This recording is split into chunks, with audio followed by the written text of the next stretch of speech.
Welcome back, AI entrepreneurs and enthusiasts, to another deep dive in the AI world. Hey guys, welcome to another video on AI Advantage's YouTube channel. Today we will be doing something a little bit different.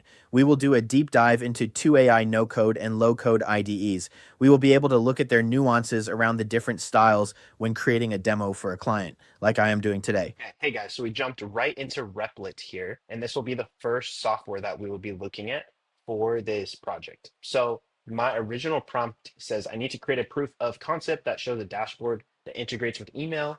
Instantly AI is what we use for email. And so we want to show all of our social channels as well as discuss information from Hyperscale, a flagship product that feeds the data into Instantly.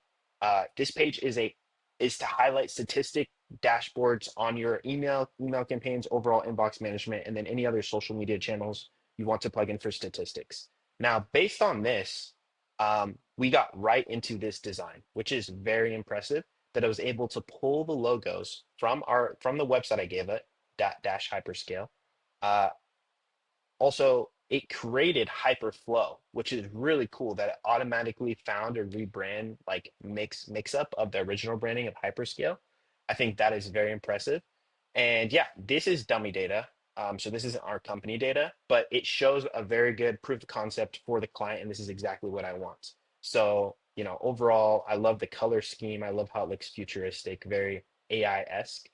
There's little things like this, for example, see how these boxes are like sized differently. That's just not a UI thing you would do. So I would give it feedback on that. As I scroll down, yeah, no, it looks really good. Um,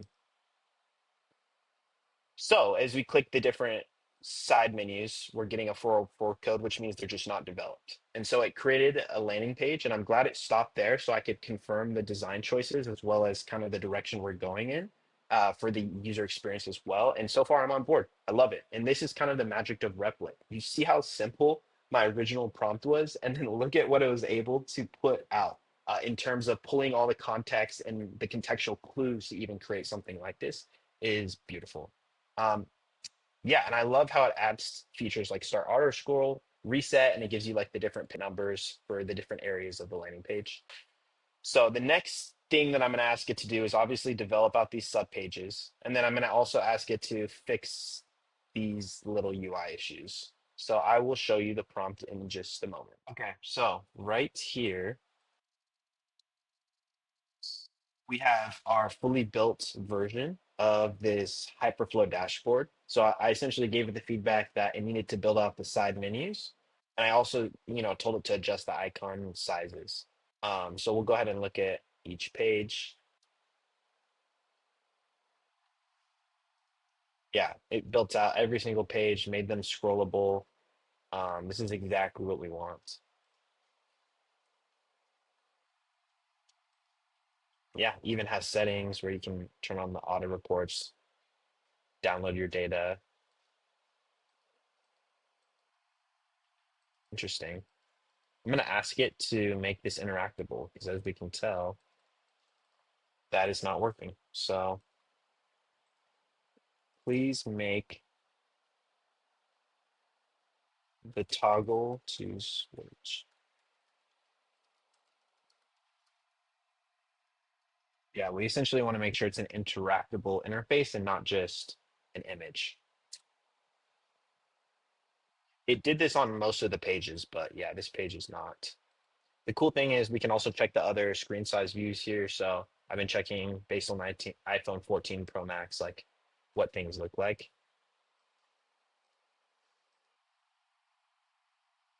Yeah, looks great.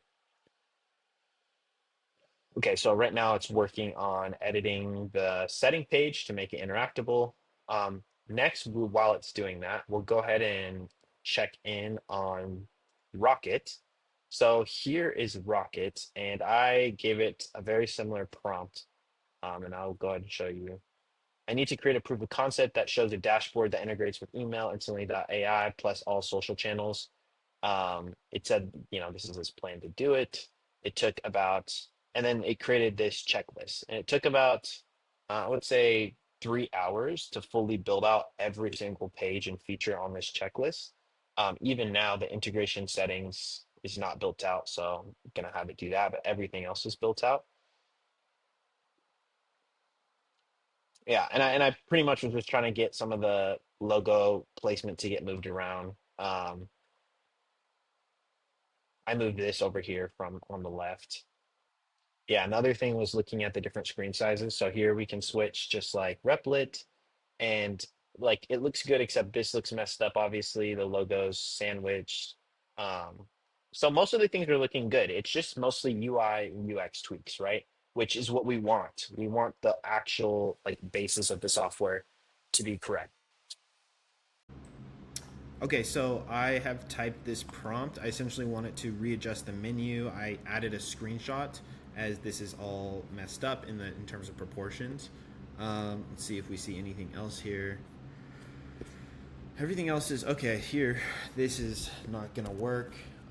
I'll include, honestly, I will edit this separately. I notice giving separate tasks to the agents tends to help it address them better without getting confused.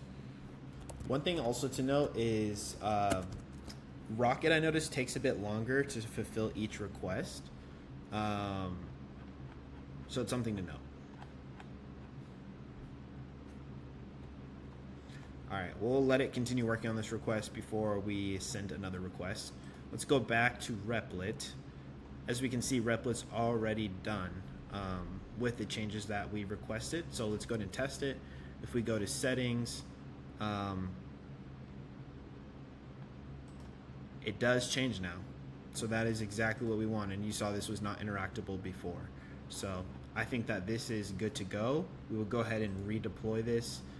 Let's go ahead and check the full size desktop view, exit out of the agent. Yeah, no, this is looking really good to me. This is looking like almost a finished product. I'm really excited about this one. Yeah, we'll let this deploy. As you guys can see, Replit is built. Replit has won in terms of speed. We will see on performance. We don't know yet in terms of what this is taking. We can go ahead and go to resources here. And as we can see, CPU utilization is extremely low for this site as well as memory. Okay, so as you can see here, it has made this adjustment. It fit the logo and the branding mostly in the header, but obviously the branding is still cut off. This container does not fit the logo or the branding. So it's closer, but not quite there. And that's what I mean where you have to prompt it back and forth a little bit. And so I'm just gonna show an example of that. This is the same thing for Replit for the most part. I said almost there. See screenshot to see the layout issue. That's really all you need to say when you include screenshots. It's able to understand the context of your previous request with the feedback, which is amazing. So we'll go ahead and submit that and see how it adjusts here. Okay, so this is the result. It popped out. Now everything fits, but as you can see, it swapped the logo to something random. So I will say, when I have used Replit in the past, these were the types of issues I was running into where it would do something I didn't ask for. But I noticed Replit has been a lot better this time around, and I think it's due to an update. When I was reading their forum and some of their tweets, they definitely released an update. So I don't know if Rocket just hasn't done that, but as you can see, I was able to get it to adjust the header, which is great. But yeah, logo needs to be replaced, so I just told it it needs to use the same logo that I used before, as it has access to memory. So it is working on that request, and we'll see what it pops out. So as you can see, it did not replace the logo here, which is disappointing. So what we're gonna have to do is just, I'm gonna attach the logo again real quick. Please replace the logo in the header with this image instead. Yeah, we'll see what result it comes out with this time.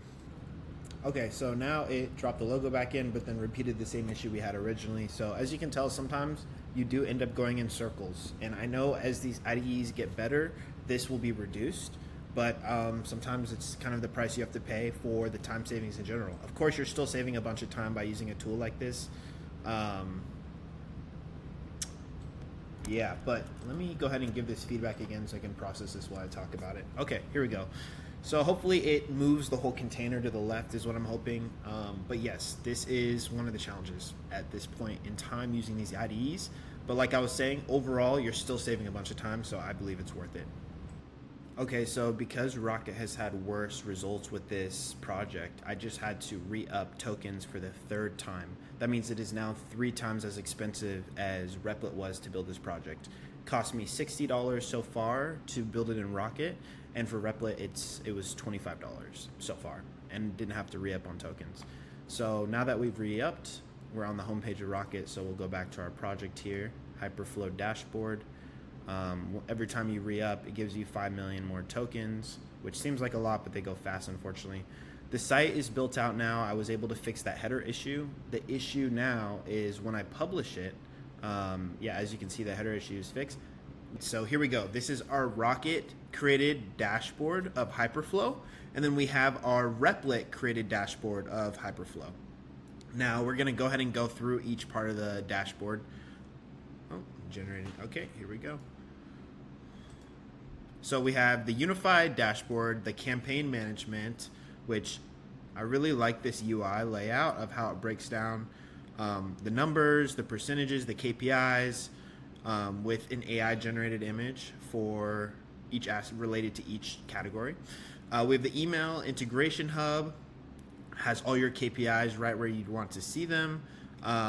It literally gives you all the different tool sets to be able to deploy your email campaigns, and we would just connect this to instantly with an integration, since that's what we normally use. So moving down to email sequence, it shows the last sent email, the progress of the whole campaign, the total amount of leads you're targeting. Like, this is what customers want to see in one place. It is really hard when you have all these different marketing channels and you don't know where to look, or you can't encompass them all in one spot. Imagine the insights that you're able to pull from this dashboard with an AI tool like GPT-03. So yeah, this is very beneficial for our clients. Social media center. This is showing you all the channels that you're utilizing, that you have connected, your KPIs, stats on these different channels.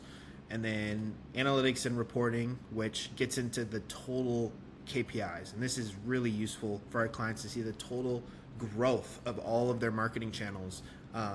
Yeah, and we hope to really highlight LinkedIn, but we're moving into offering agents across a multitude of channels to provide a holistic go-to-market solution. And so this Hyperflow dashboard is all about that, seeing the impact of an AI-powered go-to-market solution that's doing it the way that Hyperscale is. And then, of course, we have integration settings. So yeah, this is exactly what I was looking to create. So I'm a big fan. I think at this point it's just going to be a UI UX comparison, and functionality-wise, this has what I wanted it to have. So that's great. Rocket did great. I would give this a 6. I would say 7 out of 10. Yeah, I would give it a 7 out of 10 because of how everything is interactable, whereas Replit was not when it first came out. Yes, this had some challenges launching, but I feel like the way that it put together all of the different information is really good. And I mean, as we can see right here, this is not exactly how we want it, not quite the UI standards that we have. So looking at, let's see, Replit, there was some back and forth, that is true, but it took a lot less tokens, which is really what we're looking at, is like how much we can get for the amount of tokens that we're using. And I already said that Rocket used 3 times as many tokens. So looking at Replit, yeah, I love the UI. I feel like it's very futuristic, very AI-esque. I notice it does a lot of automatic branding based off Hyperscale OS, which is amazing, right? As a marketer, I'm loving that. Like, elite campaign matrix, I love it. Neural inbox health, like we have a neural net that we use to power Hyperscale OS, and we want to utilize it for all of our agents. And the fact that it has like a neural inbox health score is like futuristic for our product lineup. And so I love seeing it already just use that context into some of its design cues. Yeah, this is awesome. And you have the integration status. My favorite is this by far. I'm gonna have to go with Replit. I would give it an 8 out of 10. 8 out of 10 just because it's really busy. I feel like it could have broke stuff up a little bit better in its structure, But in terms of like the design, it's absolutely beautiful. And this links straight to instantly login, which is amazing. So these are your different email campaigns, inbox management, social channels. Yeah, I'm loving this. So yeah, I would go with Replit, and I'm gonna go with them for my client demo in a couple days here. All right, thank you if you got through this whole video. Thank you so much for watching. I know it was a long one, but I wanted to cover it in depth and really go through this process with you guys. I'll link below the 2 tools and also our AI community if you want to learn more about the most cutting edge tools coming out. Definitely join our community. It's an open forum to talk about all of that. So appreciate it, and subscribe and take care, guys.